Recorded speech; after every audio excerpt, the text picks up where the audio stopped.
أبنائنا وبناتنا المشرفين على الثانوية العامة، أهلا بيكم. التفوق عايز إدراك عالي، والإدراك العالي عايز صحة جيدة. ودايما نقول إن العقل السليم في الجسم السليم. الثانوية مش بعبع أبدا، سنة عادية جدا، لكن الضجة اللي بتاخدها دي فقط لأن مجموعها هو اللي بيحدد الكلية، والكلية اللي بتحدد نوع العمل اللي هيبقى مطلوب مني بعد كده. وكمان عندنا في مصر مستوى المادي بيتوقف على نوع الوظيفة اللي بتشتغلها. يبقى هنا ازاي اهتم بصحتي، وبالتالي بحسن عقلي وذاكرتي، وبالتالي بأجيد الامتحانات وحلها. وربنا دايما يوفقنا جميعا نوصل بعقولنا لأرفع الدرجات العلمية اللي فعلا بيها نتقدم ومجتمعنا يرقى بينا بإذن الله. لكن عادة بنطلع من تانية ثانوي ونلاقي في حاجات غريبة جدا. أحيانا أجسام نحيفة ونحيلة جدا، أو العكس، أوزان عالية. وكمان ممكن يبقى البشرة شحبة والشعر بيقع والنوم مش كويس والتركيز مش عالي، أو أحيانا شرود الذهن أو تقصف الأظافر، وأحيانا الميل للانعزال ونقول عليه إنك مش اجتماعي. كل الكلام ده تقريبا أساسه حاجتين: الصحة مش كويسة نتاج إن الأكل بتاعي مش كويس وأسلوب حياتي مش كويس، أو الضغط النفسي عالي.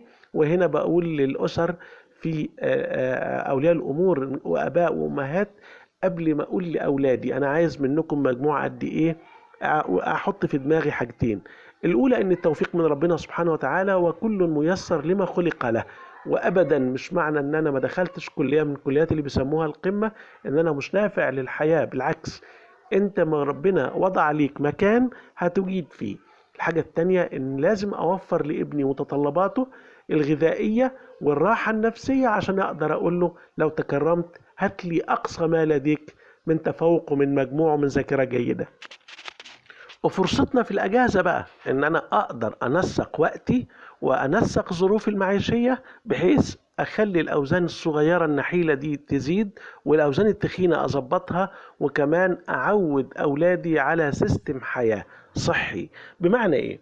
ان انا اول حاجه اتوقف عنها الاكلات اللي بتيجي من محلات الشيبسي والمياه الغازيه والشوكولاتات والحاجات الكتير اللي ما ينفعش ابدا ان انا اصيب ابني بتناولها جرثومه معده، وان ابني الكبد بتاعه ما يقدرش يطلع كم الملونات الصناعيه والروائح الصناعيه اللي موجوده فيها، واسد شهيته من الاكل، وبالتالي يبقى قادر على انه ياكل الاكل اللي بره ده، او يشرب نسكافيه، او يجيب الحاجات الغريبه اللي في زماننا ده اللي بترضي الحواس لكن بتتلف الصحه. الحاجة اللي بعد كده اهتم بنسق الحياة، اشارك ابني في 4 وجبات او 3 وجبات على الاقل في اليوم، يشاركني قعدتي على السفرة، يتعلم ياكل قدامي اكل متنوع، اكل بكم نافع، ومرة في مرة أوسع معدته وبالتالي وزنه هيزيد معايا. بس ياكل الأكل الصحيح، الخضروات المطهية بأسلوب كويس، وأشرب السوائل اللي بتعود على صحتي بالنفع، الشوربة أثناء في اليوم اللي معمول فيه دواجن أو لحوم، آكل مرة أو 2 سمك، أحاول قدر الإمكان يبقى فيه خضروات السلطة ما استغناش عنها أبدا، متواجد دايما على السفرة. الخضروات بما فيها من سوائل وأملاح معدنية ومنشطات ذهنية ومضادات أكسدة. الفاكهة ضرورية ولو ثمرة واحدة في اليوم. الألبان مفيش غنى عنها، التمور تبقى موجودة في بيوتنا. كل الأكلات دي هي اللي بتنشط ذاكرتنا وبتمدنا بالحديد والزنك، ودي مهمين جدا للصحة وللذاكرة.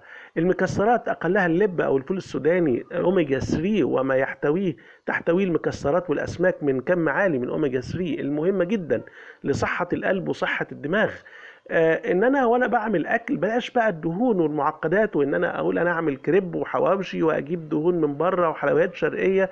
لا، انا عايز الاكل النسق الطبيعي ليه، ان انا يبقى اكلي فيه بروتين وكربوهيدرات ودهون واملاح معدنيه وفيتامينات، وده موجود في بيضه وكوبايه لبن وحته لحمه صغيره، جزء من فرخه، وكمان معاهم الرز والخضروات الطبيعية بتاعتنا.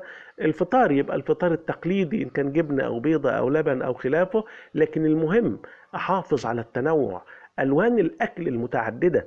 مش يكفيني أبدا ابني ياخد نص سندوتش أو سندوتش وتبقى الموضوع منتهي. ابتعد تماما عن الفينو والجبن النستو الاجبان المصنعه اللي موجوده في السوق، لان كل دي عائق للهضم وعائق للامتصاص وعائق صحي اتعودنا عليه، والنهارده هو بيتلف صحتنا. وجود لبن رايب أو زبادي ولو كوباية واحدة في اليوم مفيد جدا للجهاز الهضمي. كمان النوم الجيد لازم. لو أنا بحب ابني صحيح ما سيبوش يعمل اللي هو عايزه. المكوس على التليفون فترات طويلة سيء جدا صحيا، ويبقى أحيانا بنمر بإدمان التليفون، وللأسف لازم نتخلص من ده دلوقتي، لأنه هيبقى مفروض عليا أيام الجامعة في التعلم. اللي بعد كده مهم جدا أنام قدر يعني مش أقل من 7 ساعات ليلا، لكن السهر طول الليل مفيش حرق كويس ومفيش هضم كويس ومفيش استفادة من كم اللي أنا أكلته. يبقى أنا بأتلف صحة ابني مقابل إني بمتعه بقدر معين من شيء هو عايزه؟ لا. المفروض إننا عدو كبار، وإن إحنا داخلين على مرحلة فيها اجتهاد عالي، فيها بعمل احتياط الجسم صحي دلوقتي عشان قد أستهلكه خلال مذاكرة العام القادم. الرياضة مهمة جدا، الرياضة ممتعة وبتساعد على تدفق الدم لكل أجزاء الجسم، وبشعر بالنشاط والحيوية والصحة، ومهم جدا إن أحفز ابني على الرياضة. لكن المكوس قدام شاشات التلفزيون وشاشات التليفون ده عائق صحي وتبلد ذهني وممرض. فالمفترض إن أنا أولادي أمانة عندي، وانتم النهارده ابنائنا وبناتنا عدتم كبار فاهمين ده. وجود اي خلل يا جماعه، بنقول ان نضاره البشره وبريق العين اهم ما في الصحه. لو انت بصيت لقيت بشره البنت او بشره الولد ومفيش نضاره في عيونه او في صحته، اعرف ان في خطأ لازم نتداركه.